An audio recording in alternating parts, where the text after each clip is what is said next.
Para configurar uma rede de comunicação Modbus com um mestre e até 15 escravos, conforme sugere o manual da VEG, eu preciso que esses controladores tenham uma porta, aqui como item 2, uma porta incorporada RS485. Essa porta vai me permitir configurar a rede endereçando a porta e conectar esses 15 escravos e um mestre numa rede Modbus. Inicialmente precisaremos fazer um programa para o mestre. O mestre será configurado basicamente todos os registradores para essa configuração da função DTLK. O primeiro registrador que eu preciso configurar, ou melhor, a primeira função que eu preciso configurar é a função DTLK. Aqui eu utilizei um marcador de status que me diz que o CLP está rodando, o M8000, e ele move esse valor, ele carrega a função DTLK com K0, ou seja, estou optando por utilizar a porta interna RS485, essa porta que a gente consegue visualizar aqui como item 2 no manual de instalação do controlador. Então aqui o item 2, essa porta física, fisicamente é um conectorzinho verde com três bornes. Então, primeiro eu configurei aqui a função DTLK com 0 para optar pela porta interna. Segunda configuração que eu faço é o registrador especial D8176, que também eu carreguei com 0, com um pulso inicial desse CLP M8002. O valor 0 foi carregado para indicar que esse elemento que eu estou configurando agora, o endereço dele na rede é 0, pois ele é o mestre. Na sequência serão carregados os valores 1, 2, 3 até 15, que será o 15º escravo. Então o 0 aqui, K0, eu estou endereçando esse elemento como mestre. O segundo registrador especial, o D8177, que eu carreguei ele com valor igual a 1. Estou informando para a minha rede, esse programa está no mestre, estou informando para a minha rede que será uma rede composta por um escravo. Eu poderia carregar aqui até o valor 15, se eu tivesse 15 escravos nessa rede. Eu preciso endereçar até mesmo para diminuir o ciclo de scan da rede, para que o mestre não fique procurando por outros endereços na rede. Ele já tem essa informação de que só é o mestre e mais um escravo. Então aqui, o registrador especial D8177 eu carreguei com K igual a 1, informando que eu só tenho um escravo nessa rede. Após isso eu carrego o registrador especial D8178.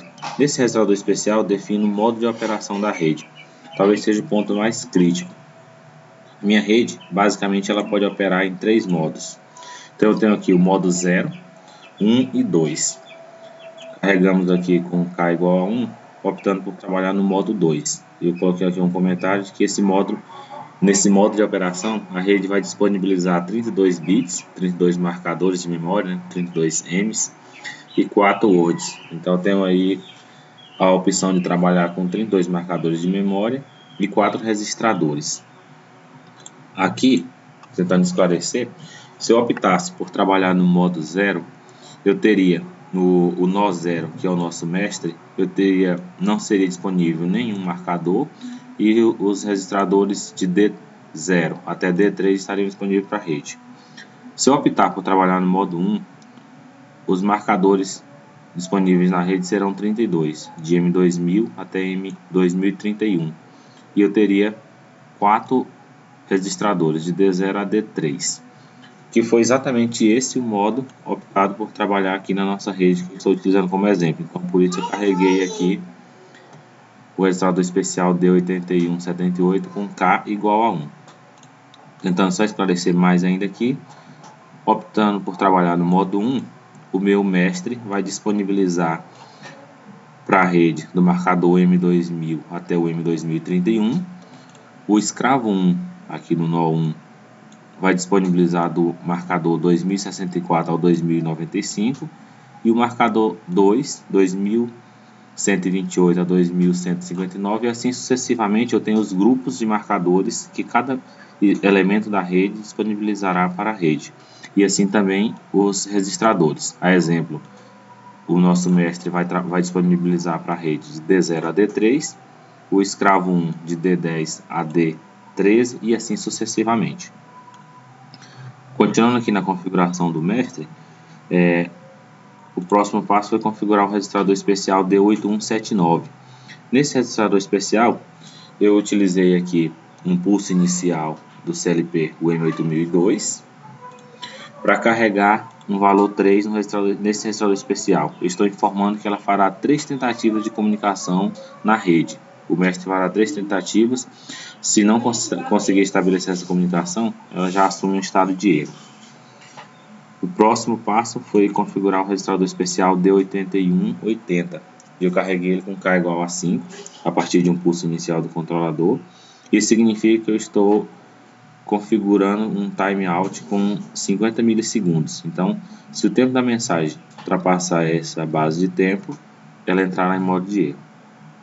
Daí agora eu tenho configurado toda a minha rede do ponto de vista do mestre. Eu tenho aí já o mestre pronto para se comunicar na rede Modbus. Eu fiz aqui 2 lógicas para tentar exemplificar como será o funcionamento de um programa em rede.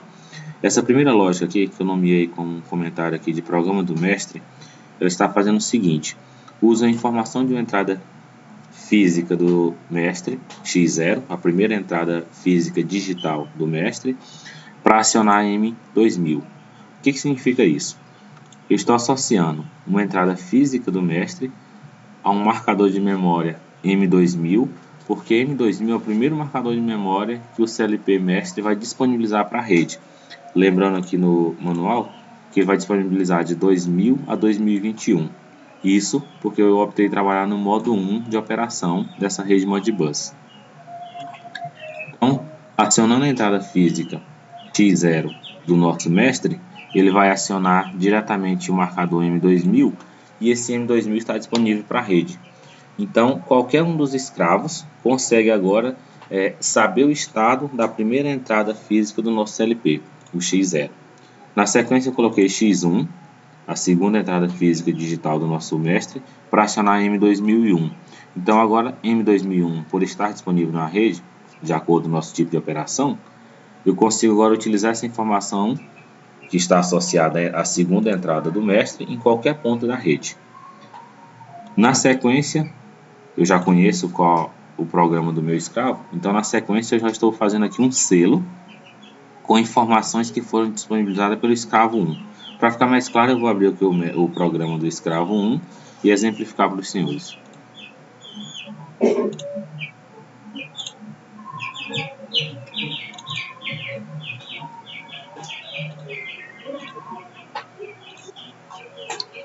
Observem que no escravo 1 eu configurei a informação de que a CLP está no modo RAM, mantém habilitado a porta DTLK K0, ou seja, estou habilitando a função DTLK, a função Data Link, para a minha rede funcionar através da porta interna RS485. Eu fiz isso também no mestre, lá na primeira linha.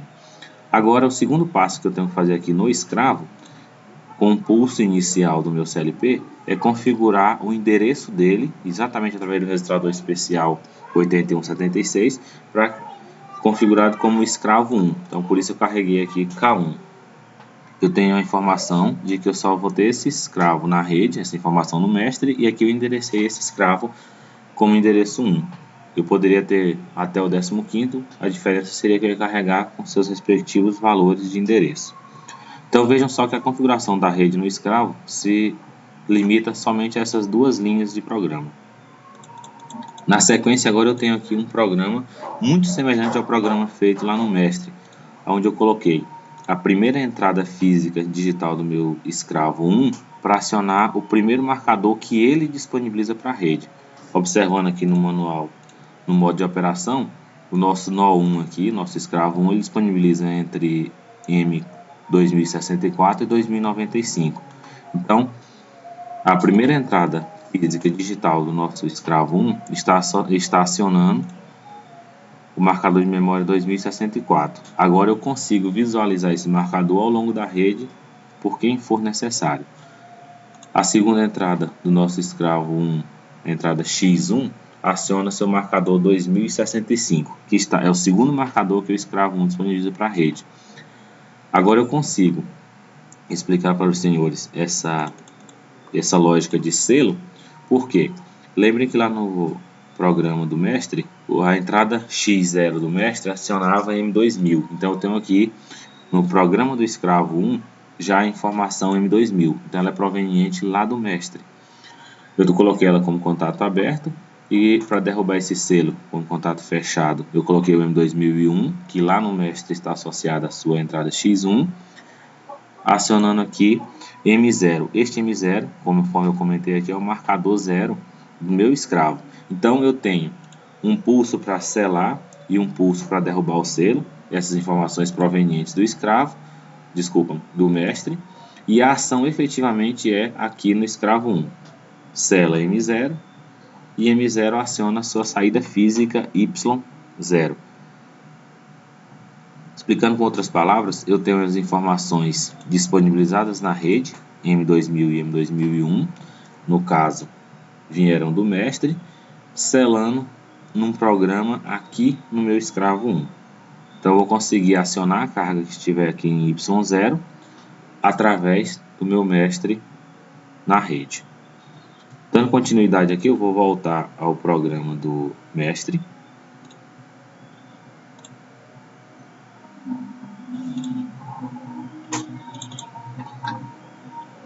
Agora fica mais claro para me explicar.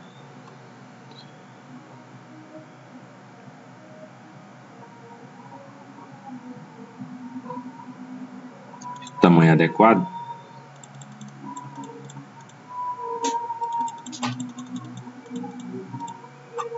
Então observem só. Agora, para fazer um selo aqui no mestre, eu estou utilizando a informação M2064, aquela informação que foi disponibilizada pelo escravo 1, que está associado à sua primeira entrada, X0. E para derrubar esse selo, eu estou utilizando aqui M2065, a informação associada à entrada X1 do meu escravo. Então, quando eu acionar X0 lá no meu escravo, essa informação M2064 aqui no meu mestre acionará, selando M0 aqui no mestre. M0 sela e M0 aciona Y0 aqui no mestre. Então eu tenho a entrada X0 através dos dados disponibilizados para a rede M1064 acionando uma saída física do meu mestre. E quando eu pressionar X1 no meu escravo 1, acionará M2065 derrubando o selo aqui no mestre. Então aqui eu dou só um exemplo básico trabalhando com informações digitais. Eu tentei fazer também uma situação para exemplificar trabalhando com dados analógicos em si com Word. Eu consigo, por exemplo, eu coloquei a terceira entrada física do meu mestre para mover os dados de D10 para D4. O que significa isso? Os dados do registrador D10 serão movidos para o registrador D4. Quem é o registrador D10? O registrador D10 é o primeiro registrador que o escravo 1 disponibiliza para a rede. Observem aqui que o registrador D0 ao D3 são os 4 registradores que o mestre disponibiliza para a rede. Então, os dados que eu lançar nesse registrador D0 serão dados disponibilizados à rede através do mestre. Os dados que eu lançar de D10 a D13 serão os dados que o escravo 1 disponibilizará para a rede, e assim sucessivamente até o 15º escravo. Retornando aqui, então eu estou com a informação da terceira entrada física do meu mestre, estou movendo os dados de D10, os dados que o escravo 1 disponibilizou para a rede, para um registrador D4 do mestre. Então eu estou capturando os dados que o escravo 1 disponibilizou para a rede, para o meu mestre conseguir fazer qualquer operação que for necessária. Na próxima linha aqui eu coloquei uma lógica para que o contrário. Agora, com a quarta entrada física do nosso mestre, ele está movendo os dados de D5 para D0. Então ele está pegando os dados do seu registrador interno D5 e movendo para D0. Ele está disponibilizando esses dados na rede, já que D0 é o primeiro registrador que o mestre disponibiliza para a rede. Ele disponibiliza 4 registradores, D0 é o primeiro desses registradores que ele disponibiliza para a rede.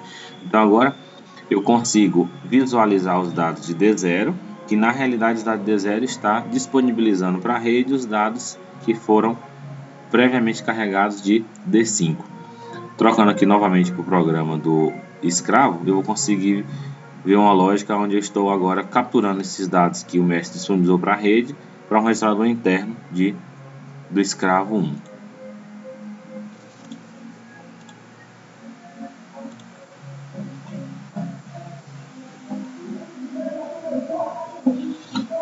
Então aqui eu estou nessa linha 24 do meu programa com a informação da entrada X2, a terceira entrada física digital do meu CLP. Eu estou movendo os dados de D0 para D4, então estou capturando os dados D0 que o mestre disponibilizou na rede para o meu registrador do escravo 1 D4. E na situação complementar, com a informação de X3, eu estou movendo os dados do registrador D5, que é do meu escravo, para D10. D10 é o primeiro registrador que o escravo disponibiliza. D10, o primeiro registrador que o escravo disponibiliza, o escravo 1 disponibiliza para a rede.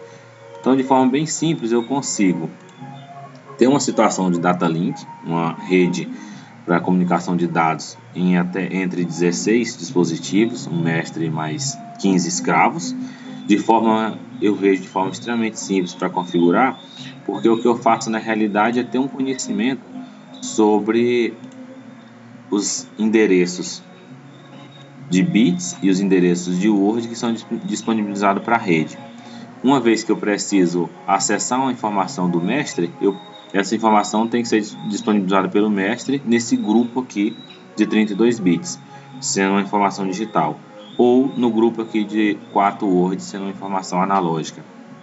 Assim eu consigo trocar dados entre qualquer um dos elementos na rede e de forma bem simples do ponto de vista de configuração de outras redes.